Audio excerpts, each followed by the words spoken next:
Hello friends, welcome to my channel my little one India. मेरा नाम है महिमा। आज मैं एक खास वीडियो लेकर आई हूँ उन महिलाओं के लिए जो नई नई माँ बनी हैं या फिर नई नई माँ बनने जा रही हैं। जी हाँ, नई माँ के लिए बच्चे को ब्रेस्ट फीडिंग यानी स्तनपान कराना थोड़ा मुश्किल होता है। यूँ तो हर माँ अपने बच्चे का बहुत ख्याल रखती है, लेकिन अक्सर जाने अनजाने में कुछ गलतियाँ भी हो ही जाती हैं जो कि उनके बच्चे के लिए हानिकारक साबित हो सकती है। इसलिए ये बहुत ज़रूरी है कि ब्रेस्ट फीडिंग के दौरान माँ कुछ बातों का स्पेशली ध्यान रखे, जैसे कि स्तनपान के दौरान केवल शिशु की ओर ही ध्यान रखिए। स्तनपान कराने के जरिए ही माँ और बच्चे का रिश्ता और भी ज़्यादा गहरा होता है। इसलिए इस वक्त माँ को अपने शिशु पर पूरा ध्यान देना चाहिए। हालांकि आपका ज़्यादातर वक्त आपके शिशु की देखरेख में ही गुजरता है, लेकिन कई बार माँ टीवी देखते वक्त या फिर फ़ोन पे बात करते वक्त शिशु को ब्रेस्ट फीडिंग कराती है, जो कि बिल्कुल सही नहीं है। शिशु को स्तनपान कराते समय आपका पूरा ध्यान बच्चे पर ही होना चाहिए, क्योंकि अगर आपका ध्यान नहीं रहेगा तो आपको समझ में नहीं आएगा कि बच्चे का पेट भरा है या वो भूखा है। कई बार स्तनपान के दौरान बच्चा सो जाता है, जिसकी वजह से माँ को उसका पेट भरने के बारे में ठीक से पता नहीं चल पाता। इसके अलावा कुछ बच्चे ज़्यादा दूध पी लेते हैं, जिससे उन्हें उल्टी भी शुरू हो जाती है। इसलिए जहाँ तक संभव हो बच्चे को स्तनपान कराते वक्त अपना ध्यान बच्चे पर ही रखें। इसके साथ ही ये भी ध्यान रखें कि आप शिशु को जल्दबाजी में स्तनपान ना कराएं। आराम से बच्चे को दूध पिलाएं और बाकी काम बाद में करें। जब आपका बच्चा स्तनपान के बाद सोए तो ध्यान रखें कि उसका पेट ठीक से भरा हो, क्योंकि अगर शिशु का पेट पूरी तरह से भरा नहीं होगा तो भूख की वजह से वो चिड़चिड़ा होकर के रोने लगेगा और उसकी नींद भी टूट जाएगी। ब्रेस्ट फीडिंग कराने वाली माँओं को अपने कपड़ों का विशेष ध्यान रखना चाहिए, क्योंकि उन्हें बच्चे की भूख लगने पर बार बार स्तन को बाहर निकालने पड़ते हैं। ब्रेस्ट फीडिंग कराने वाली माँओं के स्तन काफ़ी ज़्यादा संवेदनशील होते हैं और उनमें दर्द भी रहता है। ज़्यादा कसे हुए कपड़े पहनने से संक्रमण हो सकता है और आपका दर्द बढ़ सकता है। इसलिए अगर आपको स्तनपान कराना है तो आप ज़्यादा कसे हुए कपड़े नहीं पहनिए। आपको आरामदायक ढीले ढाले सूती कपड़े पहनने चाहिए और सबसे ज़्यादा ज़रूरी है सही ब्रा का चुनाव, और ऐसे कपड़ों का चुनाव करें जो नाजुक हों, कोमल हों, ताकि आपको और आपके बच्चे को ज़्यादा दिक्कत ना हो। आजकल मार्केट में चैन वाली ब्रा और नाइटी आ चुकी है, जिसका आप इस्तेमाल कर सकती हैं। सबसे ज़रूरी बात, स्तनपान के दौरान स्तनों की सफाई का खास ख्याल रखें। नवजात शिशु बहुत कोमल और नाजुक होते हैं, जिन्हें देखभाल की बहुत ज़्यादा ज़रूरत होती है। ऐसे में स्तनपान कराने वाली माँओं को विशेष ध्यान सफाई पर रखना चाहिए, जैसे कि शिशु को दूध पिलाने से पहले अपने हाथों को अच्छे से धो लें। स्तनों और निप्पल को साफ करना भी बहुत ज़रूरी है, क्योंकि कपड़ों की वजह से स्तनों और निप्पल्स पर पसीना जमने से उन पर हानिकारक कीटाणु पनप सकते हैं। ये शिशु को नुकसान पहुंचा सकते हैं।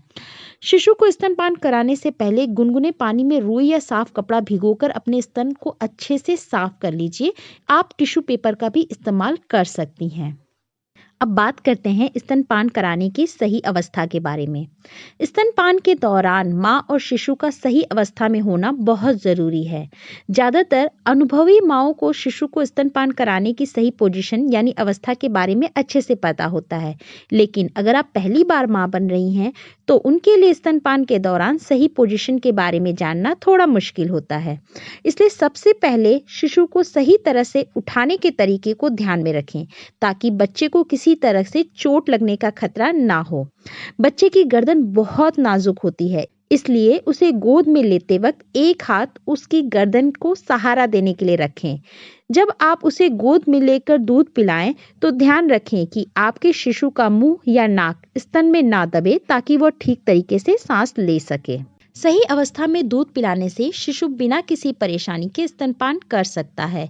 इसके लिए आपका सही अवस्था में बच्चे को लेकर स्तनपान कराना बहुत ज़रूरी है। हम आपको इस वीडियो में 4 तरीके के स्तनपान कराने की अवस्था के बारे में बताने जा रहे हैं। पहला होता है क्रॉस क्रैडल। शुरुआत में शिशु को स्तनपान करने में थोड़ी परेशानी होती है, ऐसे में यह सबसे अच्छी पोजीशन होती है। इसमें अगर आपका शिशु दाईं तरफ स्तनपान कर रहा है तो आप उसे अपने बाएं हाथ से अच्छे से पकड़ें और उसे अपने स्तन की तरफ हल्का जोर देकर ढकेलें। लेकिन ध्यान रखें कि आप अपने हाथ से शिशु की गर्दन या सिर को सहारा दिए रहें। इस पोजीशन में आपका शिशु पेट भर के दूध पी सकता है, क्योंकि इसमें शिशु आसानी से मुंह से निप्पल निकाल नहीं सकता। लेकिन इस बात का विशेष ध्यान रखें कि शिशु को स्तनपान के दौरान सांस लेने में कोई तकलीफ ना हो। सेकंड पोजीशन होती है क्रैडल होल्ड पोजीशन। यह शिशु को स्तनपान कराने की एक बहुत साधारण सी पोजीशन है। इसमें माँ कुर्सी या पलंग पर बैठती हैं और अच्छा होगा कि अगर आप इस दौरान अपने पीठ के पीछे सहारा ले लें। फिर शिशु को गोद में लें और उसको जिस तरफ के स्तन से आपको दूध पिलानी है उसी तरफ के हाथ से आप शिशु की रीढ़, गर्दन और निचले हिस्से को सहारा दें। आप ज़्यादा सुविधा के लिए अपने हाथ के नीचे तकिया भी रख सकती हैं। यह अवस्था 1 महीने या उससे ज़्यादा उम्र के बच्चे के लिए ज़्यादा अच्छा है। थर्ड पोजीशन होती है फुटबॉल होल्ड अवस्था। शिशु को स्तनपान कराने की अवस्था थोड़ी बहुत क्रैडल होल्ड पोजीशन से मिलती जुलती है। इसमें आप शिशु की गर्दन, रीढ़ और निचले हिस्से को सहारा देंगी। लेकिन ध्यान रहे, इस दौरान आपका शिशु अच्छे से सांस ले सके। आपके शिशु की नाक आपके निप्पल के बराबर हो, लेकिन उसकी नाक बिल्कुल ना दबे। आप अपने सहारे के लिए पीठ के पीछे तकिया का भी इस्तेमाल कर सकती हैं। फोर्थ पोजीशन है लेटकर दूध पिलाना। यह अवस्था शिशु को सुलाते वक्त स्तनपान कराने के लिए सबसे अच्छी है। जब आपको शिशु को सुलाते वक्त दूध पिलाना हो तो आप एक तरफ होकर लेट जाइए और जिस करवट से आप लेटी हैं उधर के स्तन से ही स्तनपान कराएं। शिशु अगर बहुत छोटा है तो जिस तरफ के स्तन से आप दूध पिला रही हैं आप उसी की तरफ से हाथ से उसके रीढ़, निचले हिस्से और गर्दन को सहारा दे सकती हैं। और अगर शिशु थोड़ा बड़ा हो गया है तो आप अपने हाथ को मोड़कर अपने सिर के नीचे रख सकती हैं। इससे आपको भी आराम मिलेगा। शिशु बहुत ही नाजुक और कोमल होते हैं, साथ ही उनका शरीर हमारी तरह बीमारी और कीटाणुओं से लड़ नहीं सकता। इसलिए शिशु को दूध पिलाते समय बहुत सावधानी बरतनी चाहिए। दूध पिलाने के बाद अगर आपका शिशु लगातार रो रहा है तो आपको डॉक्टर से सलाह मशवरा जरूर करना चाहिए, क्योंकि हो सकता है आपके शिशु को कोई शारीरिक परेशानी हो। इसके साथ ही शिशु को दूध पिलाने से पहले अपने हाथों और स्तनों की अच्छे से साफ सफाई करना बिल्कुल ना भूलें। आशा करती हूँ मेरे द्वारा दी गई जानकारी आपको अच्छी लगी होगी। वीडियो पसंद आए तो वीडियो को लाइक और शेयर करना बिल्कुल नहीं भूलिएगा। और अभी तक आपने हमारे चैनल को सब्सक्राइब नहीं किया तो तुरंत सब्सक्राइब करें। Thank you.